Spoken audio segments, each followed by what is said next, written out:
En el nombre del Padre, y del Hijo, y del Espíritu Santo. Amén. Sermón del tercer domingo de Cuaresma. El Evangelio es Lucas 11, versículo 14 al 28. Y el tema es el reino de Cristo y Satanás.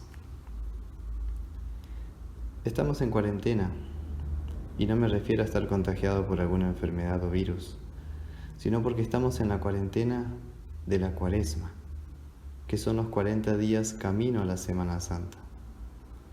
Cuarentena porque transitamos un tiempo de arrepentimiento y autoexamen. Y cuarentena también porque estamos en esta realidad de espera por la Semana Santa, donde Cristo, nuestro Señor, va a morir por nuestros pecados para reconciliarnos con Dios. Para nosotros, ciertamente ya es una realidad consumada y definitiva. Cristo ya nos salvó. Pero también este tiempo de cuarentena de la Cuaresma nos llama otra vez al autoexamen de toda nuestra vida, como bautizados e hijos de Dios, frente a la historia de la pasión, muerte y resurrección de Cristo. Así que la Cuaresma es el tiempo en el que Dios nos llama a revisar nuestra vida, frente a la revelación extraordinaria de la pasión, muerte y resurrección de su Hijo, nuestro Señor Jesucristo, que vino para derrotar a Satanás, sufrir por nuestras miserias y pecados y devolvernos así, por amor, la eternidad junto a Dios. El Evangelio del día presenta al reino de Cristo viniendo a enfrentar el mal que nos esclaviza. Jesús viene y vence a Satanás, que tenía esclavizado a un hombre por causa de un demonio que lo tenía bajo su dominio. El Evangelio de Lucas, capítulo 11, versículo 14 en adelante dice: Estaba Jesús echando fuera un demonio, que era mudo, y aconteció que salido el demonio, el mudo habló, y la gente se maravilló. Pero inmediatamente vienen las críticas contra Cristo, y algunos comienzan a murmurar: por Belcebú, príncipe de los demonios, echa fuera a los demonios. Otros, para tentarle, le pedían señal del cielo. Versículos 15 y 16. De manera que el Señor les tiene que explicar de dónde proviene su poder de expulsar demonios y de dónde tiene Él el poder de vencer a Belcebú, es decir, al mismo diablo. Dicen los versículos 17 al 20. Mas Él, conociendo los pensamientos de ellos, les dijo: Todo reino dividido contra sí mismo es asolado, y una casa dividida contra sí misma cae. Y si también Satanás está dividido contra sí mismo, ¿cómo permanecerá su reino? Ya que decís que por Belcebú echo yo fuera los demonios. Pues si yo echo fuera los demonios por Belcebú, vuestros hijos, ¿por quién los echan? Por tanto, ellos serán vuestros jueces. Mas si por el dedo de Dios echo yo fuera los demonios, ciertamente el reino de Dios ha llegado a vosotros. En pocas palabras, Jesús les explica que Él expulsa a Satanás no con la ayuda de Satanás mismo, lo cual sería un sinsentido, sino que Él mismo echa fuera demonios por el dedo de Dios. Y esto significa que ciertamente el reino de Dios ha llegado a vosotros. Cristo abre nuestra mente para que reconozcamos la realidad magnífica y gloriosa de que en su persona, en la persona del Hijo de Dios, Dios mismo hecho carne, se ha manifestado la luz y la vida misma, la palabra eterna ahora encarnada, y que ha venido y llegado a nuestra existencia para liberarnos del poder del diablo y trasladarnos así del reino de Satanás hacia el reino de Dios, de una existencia vacía y de tinieblas a la luz maravillosa de la gracia de Dios. A continuación, en los versículos 21 y 22, Cristo sigue enseñando por qué Él puede enfrentarse personalmente a Satanás y vencerlo, mediante esta comparación. Cuando el hombre fuerte armado guarda su palacio, en paz está lo que posee. Pero cuando viene otro más fuerte que él y le vence, le quita todas sus armas en que confiaba y reparte el botín. Aquí Jesús hace una comparación entre Satanás y él mismo, entre el hombre fuerte y el hombre más fuerte. Satanás, como hombre fuerte armado, tiene cautivos a los hombres bajo su voluntad. Pero Jesús es el hombre más fuerte, que combate a Satanás y lo vence en la cruz. Jesús despojó al diablo de su poder en la cruz y lo derrotó para siempre. Por eso él dijo, consumado es. El apóstol Juan, en 1 Juan capítulo 3, versículo 8, también dice, para esto apareció el Hijo de Dios, para deshacer las obras del diablo. Jesús, como el hombre más fuerte que el diablo, nos ha liberado de las cadenas de su esclavitud. Nos ha salvado del mal, del pecado y de la muerte eterna, para que tengamos entrada por la fe a la vida eterna con Dios en el cielo. Esta salvación, esta nueva realidad de Cristo, la experimenta la Iglesia hoy por medio del anuncio de su Evangelio y de la administración de los sacramentos del bautismo y de la cena del Señor, que nos liberan del poder de las tinieblas. Por estos medios Cristo viene y nos rescata de las fauces del infierno, nos arranca del dominio del diablo y nos traslada a su maravilloso reino de gracia. Pero enseguida Cristo agrega la siguiente advertencia, de los versículos 23, en el versículo 23.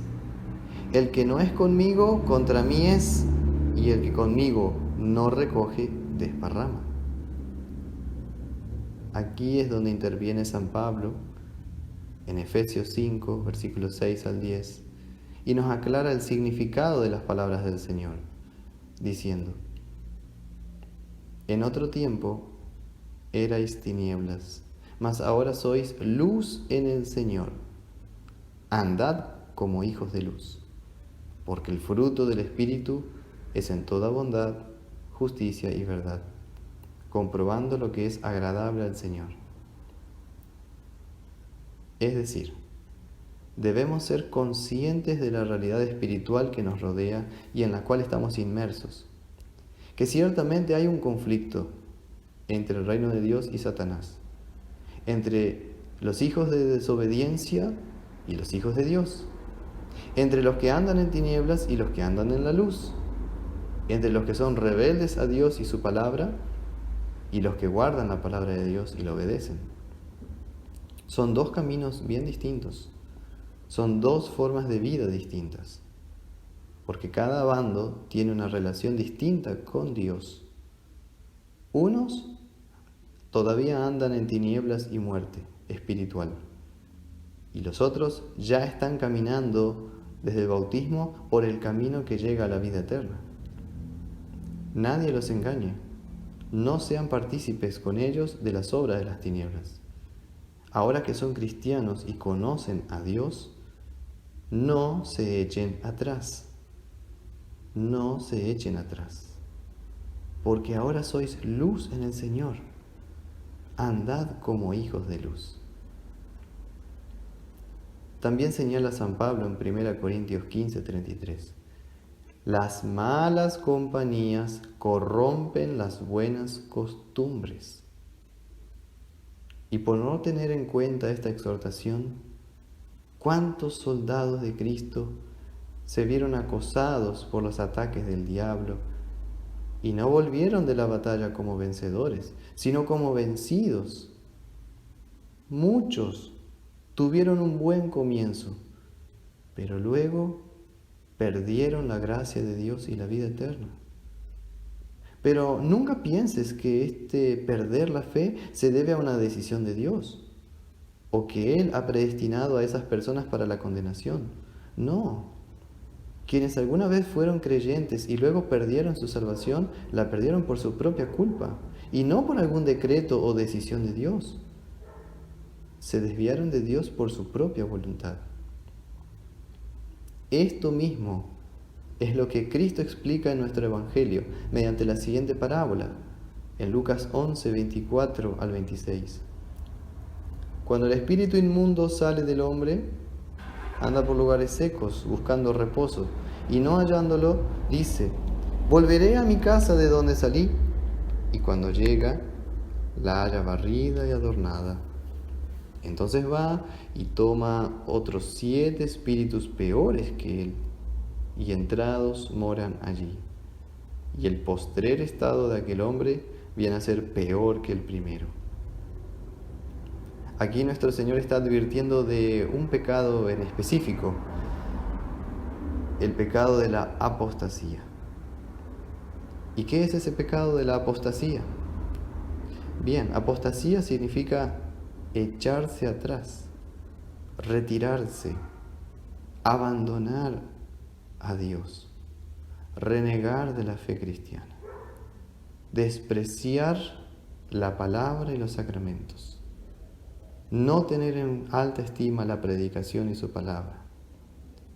San Pablo incluso añade que vendrá un tiempo de gran apostasía, de pérdida de la fe contra Dios y su iglesia, justo antes de la segunda venida del Señor Jesús. Eso lo dice en 2 Tesalonicenses capítulo 2, 1 al 4. Y les pregunto, ¿serán estos tiempos de apostasía? ¿Serán estos tiempos de apostasía? Finalmente, mientras Cristo decía estas cosas, una mujer de entre la multitud levantó la voz y le dijo: bienaventurado el vientre que te trajo y los senos que mamaste. Lucas 11, 28 y 27. Y él dijo: antes, bienaventurados los que oyen la palabra de Dios y la guardan. Así que, querido hermano, no te preocupes tanto por el coronavirus o por lo que venga después, o el chitungavirus o lo que sea, o la enfermedad que aparezca. Tú teme a Dios y no te vuelvas atrás. Oye y confía en su santa palabra.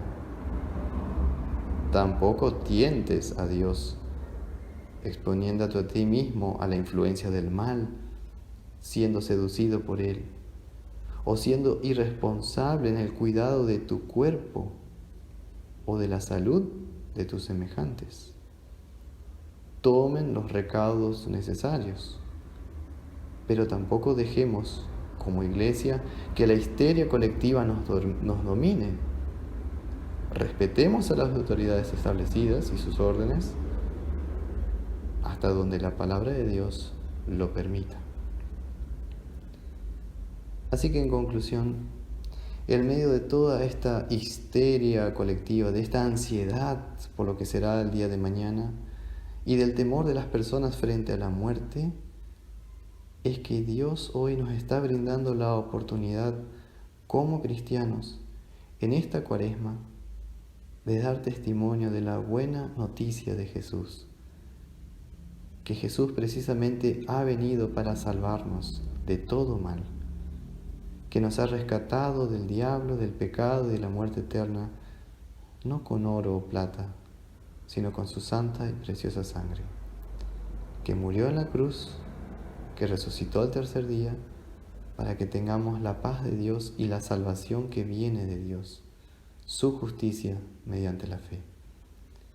Hoy damos gracias a Dios de todo corazón, porque por medio de su Hijo nos ha librado de las tinieblas de esta ignorancia de este mundo presente, de la cautividad del pecado y de la muerte, y ha regenerado e iluminado a nosotros mediante el bautismo y el Espíritu Santo. Y también pidamos a Dios que por medio de su mismo Espíritu, mediante el oír, mediante la lectura y el uso diario de la palabra de Dios, siga conservando en nosotros la fe y los dones celestiales, nos fortalezca de día en día y nos guarde firmes hasta el fin.